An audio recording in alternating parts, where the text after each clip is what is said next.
Hello everyone and welcome back to a brand new video and welcome back to day 67 of our F225 hot lap and track guides. Yes, today we return to the birthplace of Formula 1. We're back at Silverstone and of course the British Grand Prix. If you missed out on the video that went live a few days ago from Austria, I would highly recommend going back and checking it out. I apologise, there hasn't been as many videos recently. I got very busy playing NASCAR 25, but I am back now and I'm going to continue to try and maintain this series, ideally every other day if I possibly can. Of course, if you're new and you don't know what this is all about, I basically go through, I talk you around every single circuit inside the F125 game. I provide you with a race-ready setup. I then talk you around the track, kind of where you want to be braking, what gears you want to be using, any other little nuggets of information I possibly can provide, and then last but not least, I leave you all with a hot lap. Now, obviously, Silverstone in the Formula 1 cars, there's really only 2-3 big braking zones around this lap. In the Formula 2 cars, it is a lot more difficult to nail.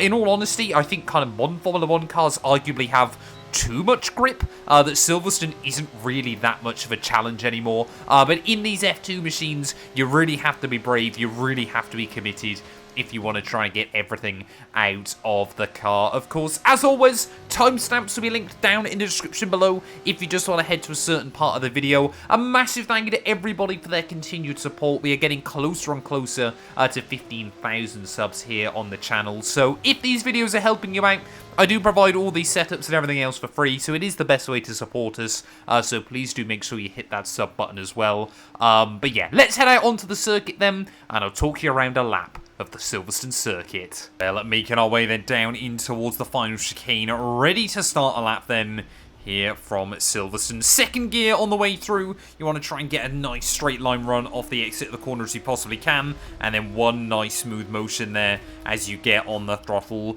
Don't take too much apex curb through that final corner, otherwise it will just throw the car out, but you're going to be all the way up in 6th gear as we make our way in towards turn 1. Turn in just at the 50-meter board, completely flat out, of course, through turn 1 and turn 2. You can get away with taking a bit of apex curb through the first part, and then you really want to try and hug the curb through the second part as well to give yourself the shortest run in towards turn 3.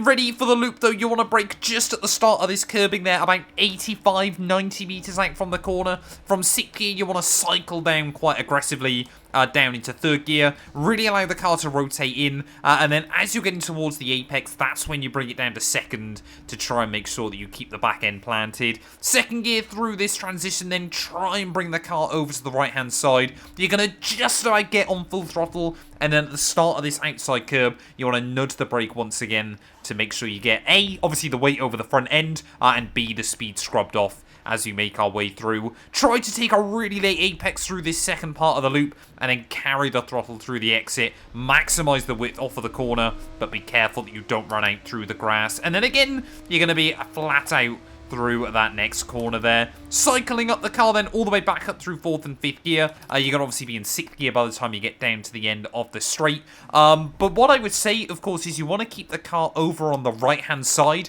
but bring it about half a car's width away as we head under the tunnel. For some reason, they've never quite fixed this. There's a couple of bumps under the tunnel inside F125. I mean, you can even see where kind of the paintwork on the track is a little bit glitchy as well, and it is really odd. So I would say bring the car basically over to this kind of seam down the road, and then as soon as you're out over the other side, bring the car right back over to the outside of the corner as we prepare ourselves for braking down in towards Brooklands and Luffield there. On the anchors, just past the 50-meter board from 6th gear, you want to slowly rotate the car all the way down into 3rd. Try to get a nice late apex once again, but you can really attack the curbs through there. A small blip of throttle as you transition then in towards Luffield and then coast the car in. I like to go down to 2nd gear just to get the weight through the front end, and then you want to be getting on that throttle as early as you can to maximise the run off of the corner. Just be very careful of the gravel trap on the outside there. Back down the old start-finish straight then, of course. Nearly flat out for the old turn 1. Once again, obviously, you're going to be up in 6th gear on the way in. But I like to just coast off from about the 50-meter board. Tip the car in. Try to use the engine brake to force it down into 5th gear. Just to make sure you get the extra rotation through the car. And then maximise the width off the exit of the circuit there once more. As we are flat out once again. Back into 6th gear, though, as we make our way in towards Maggots and Beckett's. Completely flat through the first part. Attack the curb there, completely flat through the second. Then you want to go down 1 gear through the third. Again, trying to get as much curb as you possibly can. Down another gear through the exit. And then once more, try and get on the throttle as early as possible.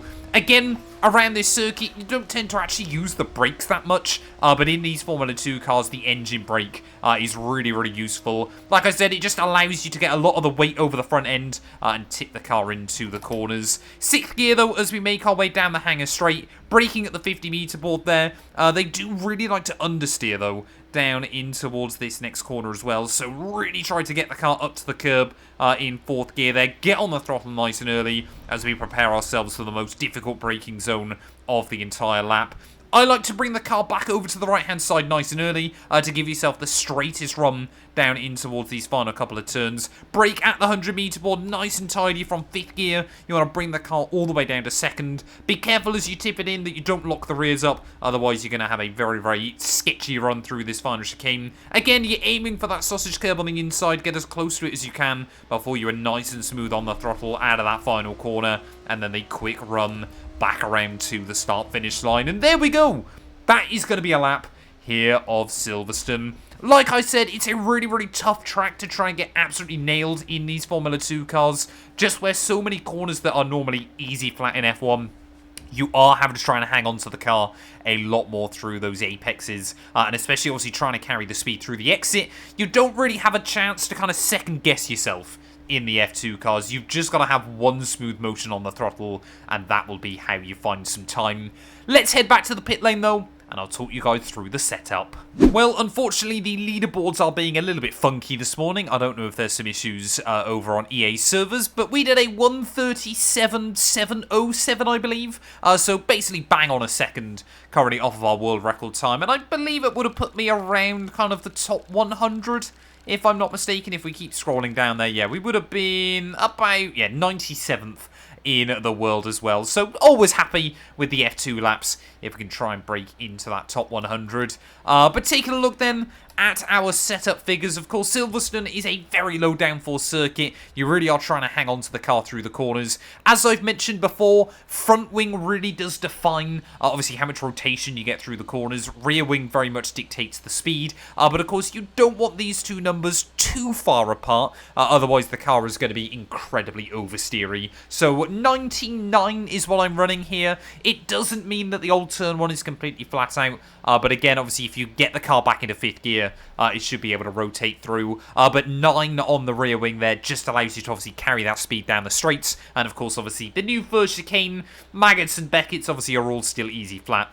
With the wing angle we're running. 150 then for your on and off throttle differential. Again, where this circuit has quite a few kind of awkward traction zones, you obviously want that off-throttle diff to be a little bit more locked than we would normally see around a lot of tracks. For example, obviously down in towards the final chicane, into the loop as well, can be very, very easy to lock the rears up. So having that off-throttle diff a little bit more locked can create a little bit of extra braking performance, but obviously if you overstep the mark, it is going to be quite punishing there. Completely minimum camber and toe angles though. Again, that is just the meta on F125. It seems to be the quickest way and doesn't really affect F2 tyre wear too badly.